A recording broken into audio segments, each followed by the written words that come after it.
اعجاز احمد طاہر آوان، نمائندہ کراچی۔ شہر قائد کراچی میں اپنا کراچی ایوارڈ 2026 میں 200 سے زائد نامور شخصیات کو ان کی گران قدر فنی خدمات کے اعزاز میں ایوارڈ تقسیم کیے گئے۔ وزیر اعظم شہباز شریف کے یوتھ پروگرام کے چیئرمین رانا مشہود احمد تقریب کے مہمان خصوصی تھے، جنہوں نے معروف شخصیات کو ایوارڈ سے نوازا۔ فنون لطیفہ، کھیل، تعلیم و دیگر شعبوں کی اہم شخصیات کو ایوارڈ دیے گئے۔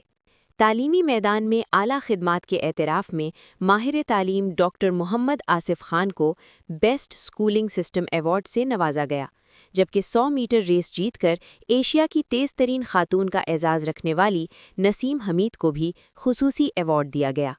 اس موقع پر تقریب سے خطاب کرتے ہوئے رانا مشہود احمد نے ڈاکٹر آصف خان کی تعلیمی خدمات کو خراج تحسین پیش کیا اور کہا کہ ملک میں معیاری تعلیم کے فروغ کے لیے ایسے مخلص اور محنتی افراد قابل فخر ہیں۔ ڈاکٹر آصف خان کو اس سے قبل مختلف قومی و بین الاقوامی اعزازات سے نوازا جا چکا ہے۔ نسیم حمید نے تقریب کے بعد میڈیا سے گفتگو کرتے ہوئے کہا کہ اس طرح کی تقاریب نامور و معروف شخصیات کی خدمات کو یاد رکھنے کا اچھا موقع ہوتی ہیں۔